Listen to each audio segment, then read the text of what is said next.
Hello guys, നമുക്ക് ഇന്ന് മാത്സിൻ്റെ record എങ്ങനെ എഴുതേണ്ടതെന്ന് നോക്കാം. അതിൻ്റെ ഫുൾ ഡീറ്റെയിൽസ് നമുക്ക് നോക്കാം. നമ്മൾ ഫസ്റ്റ് ഇട്ടേക്കുന്ന കെമിസ്ട്രീൻ്റെ റെക്കോർഡ് എങ്ങനെ എഴുതേണ്ടതെന്നുള്ള വീഡിയോയിൽ ഞാൻ കുറച്ച് ഡീറ്റെയിൽസ് പറയുന്നുണ്ട്. അത് കണ്ടിട്ട് വേണം ഇങ്ങോട്ട് വരാൻ. കാരണം കുറേ മെയിനായിട്ടുള്ള റെക്കോർഡിൽ ശ്രദ്ധിക്കേണ്ട കാര്യങ്ങൾ അതിനകത്ത് ഞാൻ പറയുന്നുണ്ട്. സോ അത് പോയി കാണാം. അത് കഴിഞ്ഞിട്ട് ഞാൻ ഫിസിക്സിൻ്റെ അപ്ലോഡ് ചെയ്തിട്ടുണ്ട്. ഫിസിക്സിൻ്റെയും നോക്കാം. ഫിസിക്സിൻ്റെ നോക്കേണ്ടവർക്ക് ചിലവർക്ക് സബ്ജക്റ്റ് ഡിഫറെൻ്റ് ആയിരിക്കുമല്ലോ. ഇപ്പോൾ ബയോ സയൻസ് ആണെങ്കിലും റെക്കോർഡ് വേണ്ടത് നോക്കുക. നിങ്ങൾ അടിച്ച് നോക്കിയാൽ മതി, അല്ലെങ്കിൽ എൻ്റെ അക്കൗണ്ടിൽ കയറിയിട്ട് നോക്കാം. ഇപ്പോൾ നിങ്ങൾ വീഡിയോ കാണുന്നതാണെങ്കിൽ അക്കൗണ്ടിൽ കയറി നോക്കാം. പിന്നെ ഞാൻ ഇൻഡെക്സ് ഇവിടെ കാണിക്കുന്നുണ്ട്. നിങ്ങൾ ചെയ്തിട്ടുള്ള ലാബിനെ നോക്കി ഇത് നോക്കി ഇൻഡെക്സ് എഴുതി വെക്കരുത്. നിങ്ങൾ ചെയ്തിട്ടുള്ള ലാബിനെ എഴുതുക. നിങ്ങൾക്ക് ലാബ് മാനുവൽ തരുമായിരിക്കും. അതിനകത്ത് എഴുതിയിട്ടാണ് നമ്മൾ റെക്കോർഡിലോട്ട് എഴുതുന്നത്. അപ്പോൾ അത് നോക്കി ഇൻഡെക്സിൽ നമ്മൾ ചെയ്തിരിക്കുന്ന ലാബിനെ മാത്രമേ എഴുതാം.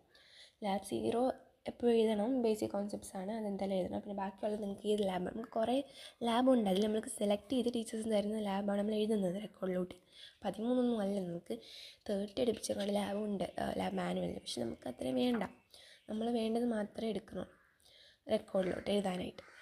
അതൊക്കെയാണ് അത് പറയാനുള്ളത്. പിന്നെ നമുക്ക് ഏത് കൊടുത്തേക്കുന്നത് നോക്കാം. വാല്യൂസ് അതേപോലെ എഴുതരുത്. ഓക്കെ, നിങ്ങൾക്ക് തന്നേക്കുന്ന ലാബ് ഇതും സെയിം ആണെങ്കിൽ മാത്രം നിങ്ങൾ ചെയ്തേക്കുന്ന വാല്യൂസായിട്ട് കമ്പയർ ചെയ്യാം. ഞാൻ ഇത് നോക്കി എഴുതി വെക്കരുത് ഫസ്റ്റ്. പിന്നെ ഒരു ഐഡിയ കിട്ടാനായിട്ട് വേണ്ടിയിട്ടാണ് ഇത് നിങ്ങൾക്ക് ഈ വീഡിയോ ആയിട്ട് ചെയ്യുന്നത്. കുറച്ച് പറയുന്നുണ്ട്, ഇപ്പം റെക്കോർഡ് കൂടെ കാണിക്കുന്നുള്ളേ ഉള്ളൂ. അല്ലാണ്ട് പറയുന്ന വീഡിയോ ചെയ്യാമെന്ന് വിചാരിച്ചു പിന്നെ റെക്കോർഡ് കാണിക്കുമ്പോൾ നിങ്ങൾക്ക് കുറച്ചും കൂടെ മനസ്സിലാവും. So let's get started. First ഞാൻ കാണിച്ചിരിക്കുന്ന പോലെ ലാബ് 0 എഴുതുക. ഫസ്റ്റ് പേജിൽ എഴുതുക. പേജ് നമ്പർ കറക്റ്റ് എഴുതുക. ഡേറ്റ് ഇടുക. ഡേറ്റ് തെറ്റിച്ചിട്ട് വെട്ടാൻ നിൽക്കരുത്. ഡേറ്റ് ഇടുക, കറക്റ്റാണെന്ന് ഉറപ്പുണ്ടെങ്കിൽ ഇടുക. ഇട്ടിട്ട് പോകുന്നതായിരിക്കും നല്ലത്. അല്ലെങ്കിൽ നമ്മൾ ലാബ് ചെയ്യുമ്പോൾ നമ്മൾ എഴുതുന്ന സമയത്ത് ഡേറ്റ് ഇടുക. നിങ്ങൾക്ക് അറിയാമല്ലോ, ലാബ് മാനുവൽ എഴുതി വെക്കുക ഡേറ്റ്, എന്നിട്ട് അതിനകത്തോട്ട് എഴുതാം. പിന്നെ വാല്യൂസ് നമ്മൾ ആദ്യം വാല്യൂസ് എഴുതില്ലല്ലോ, അപ്പോൾ കറക്റ്റ് നല്ലൊരു സ്പേസ് കിട്ടുക. വാല്യൂ അന്നൊന്നും കുറേ അല്ല, നമുക്ക് അറിയാമല്ലോ നമുക്ക് എത്ര ഇങ്ങനെ എഴുതേണ്ടി വരും. അപ്പോൾ നിങ്ങൾക്ക് എൻ്റെ നോക്കാൻ മനസ്സിലാവും. ഇപ്പോൾ ഇത് സെയിം മാനുവലാണ് നിങ്ങൾക്കെങ്കിൽ നിങ്ങൾക്ക് അറിയാൻ പറ്റും എത്ര വിടേണ്ടി വരും. എന്നിട്ട് നിങ്ങൾ ഇടുക. എന്നിട്ട് ഒബ്സർവേഷൻ പ്രൊസീജിയർ അതൊക്കെ എഴുതുന്നതിൻ്റെ ഹെഡിങ്ങിന് അടിയിൽ അണ്ടർലൈൻ ചെയ്യാൻ മറക്കരുത്. ബോക്സസ് വരയ്ക്കുക. അതൊക്കെ ഞാൻ അതിനകത്തും പറഞ്ഞിട്ടുള്ള കാര്യങ്ങളാണ്. ഇതൊക്കെ ശ്രദ്ധിക്കുക.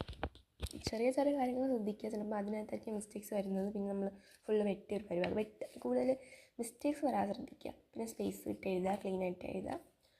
അങ്ങനെയുള്ള കാര്യങ്ങൾ ശ്രദ്ധിച്ചാൽ മതി. നമ്മൾ ഹെഡിങ് എഴുതുമ്പോൾ ലാബ് 2 എഴുത്ത് നമ്മൾ ലാബിൻ്റെ പേരും അവിടെ എഴുതണം. മുകളിലായിട്ട് എഴുതുമ്പോഴത്തേക്കുള്ള കാര്യം ഓരോ ലാബ് എഴുതുമ്പോൾ നമ്മൾ ഒരു പേജിൽ എഴുതുമ്പോൾ നേരത്തെ പറഞ്ഞ പോലെ തന്നെ ഒരു എക്സ്പെരിമെൻറ്റ് ഇപ്പോൾ തീർന്നു, അതിൻ്റെ അപ്പുറത്തെ സൈഡിൽ നമ്മൾ എഴുതാനില്ല എന്നുണ്ടെങ്കിൽ അവിടെ വേറെ എടുത്ത് വെച്ച് എഴുതരുത്. തന്നേക്കുന്ന പോലെ നമുക്ക് PDF ആണെങ്കിൽ പ്രിൻ്റ് ആണെങ്കിൽ അതേപോലെ തന്നെ എഴുതുക. ഇപ്പോൾ ലാബ് 4 എഴുതിയതിൻ്റെ ഇപ്പുറത്ത് അതിൻ്റെ ബാക്കി എഴുതിയിട്ട് പിന്നെ ഇപ്പോൾ ഒന്ന് പേജ് ഉണ്ടെങ്കിൽ അവിടോട്ട് എടുത്ത് വെച്ച് ലാബ് 5 എഴുതരുത്. അത് കഴിഞ്ഞിട്ട് ആ പേജ് വിട്ടിട്ട് അപ്പുറത്തെ പേജിലോട്ട് എഴുതുക. എന്നിട്ട് കൂടെ എഴുതി വെക്കരുത്. ഇപ്പോൾ ചില വാല്യൂസ് നമ്മൾ കിട്ടുന്ന റൂട്ടിലായിരിക്കും. അപ്പം ചിലത് റൂട്ടിൽ എഴുതിയാൽ മതി, അല്ലെങ്കിൽ അത് കൺവേർട്ട് ചെയ്ത് എഴുതുക. നമ്മളിൽ ചിലപ്പോൾ നമുക്ക് പോയിൻ്റ് വരും. അങ്ങനെ ഉള്ളതുകൊണ്ടാണ് നമ്മൾ റൂട്ടിൽ തന്നെ എഴുതുന്നത്. അല്ലാണ്ട് എഴുതിയാലും കറക്റ്റാണ്, ആൻസർ ചെയ്താലും കറക്റ്റായാൽ മതി. പിന്നെ പ്രാക്ടിക്കലിന് വേണ്ടിയിട്ട് പറയുകയാണെങ്കിൽ നമ്മൾ ഇതിനകത്തുള്ള ഇക്വേഷൻസ് പഠിച്ച് വെക്കുക. എങ്ങനെയാണെന്നുള്ളൊരു ഐഡിയ ഉണ്ടാക്കി വെക്കുക.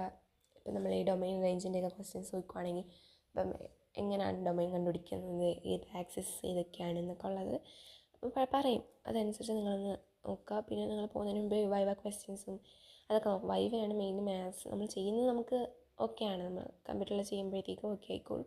ചെയ്ത് പ്രാക്ടീസ് ചെയ്യുന്നു. പക്ഷേ വൈവ അവരെന്താ ചോദിക്കുന്നത് നമുക്കറിയത്തില്ല. അപ്പോൾ നമ്മൾ ടീച്ചേഴ്സ് തരുന്നതും ടീച്ചർ പറയുന്ന കാര്യങ്ങളെല്ലാം ശ്രദ്ധിച്ചിരിക്കുക. മെയിനായിട്ട് തിയറി അറിഞ്ഞിരിക്കുക. അതിനെപ്പറ്റി ഓരോ ലാബിൻ്റെയും പുറകിലുള്ള തിയറി അറിഞ്ഞിരിക്കുക. അത്രയൊക്കെ ഉള്ളൂ. പിന്നെ ചെറിയ നിങ്ങൾക്ക് അറിയാവുന്നതൊക്കെ ചോദിക്കത്തുള്ളൂ. എന്നാലും നിങ്ങളൊന്ന് വൈവൊക്കെ നോക്കിയിട്ട് പോകുക. അതിനകത്ത് യൂട്യൂബിൽ കുറേ വീഡിയോസ് ഉണ്ട്, അതൊക്കെ നോക്കിയിട്ട് പോവുക. ടീച്ചേഴ്സ് തരുന്ന വൈവസും നോക്കുക. ജസ്റ്റ് ഒന്ന് പ്രിപ്പയർ ആയിട്ട് പോയി കഴിഞ്ഞാൽ നമുക്ക് സിമ്പിളായിട്ട് ഫുൾ മാർക്ക് വാങ്ങാവുന്ന സംഭവമാണ്. ഭയങ്കരമായിട്ട് നെർവസ് ആവാതിരുന്നാൽ മതി. പിന്നെ ചിലയിടത്ത് നമുക്ക് വാല്യൂസ് എഴുതേണ്ടാത്ത സ്ഥലങ്ങൾ കാണും. ചിലത് നമ്മൾ എഴുതിയിട്ടൊന്നും ചെയ്യാത്തത്, അവിടെയൊക്കെ ഒരു ഇൻറ്റു മാർക്ക് ഇട്ട് വെക്കുക. അല്ലാണ്ടൊന്നും എഴുതാൻ പോകണ്ട. ഒന്ന് കട്ട് ചെയ്തിട്ടിരുന്നാൽ മതി. ഭയങ്കര ഡാർക്കായിട്ടൊന്നും കട്ട് ചെയ്യാൻ നിൽക്കരുത്. നൈസായിട്ട് കട്ട് ചെയ്തിട്ടാൽ മതി. നമ്മൾ എക്സാം പേപ്പർ എഴുതുമ്പോഴും അങ്ങനെയാണ്. നമ്മൾ ഭയങ്കരമായിട്ട്, കാരണം ടീച്ചേഴ്സിന് ഓൾറെഡി ഇത് വായിക്കാനുള്ള ഫുൾ പേപ്പർ വായിക്കാനുള്ള ടൈം പോലും കാണില്ല.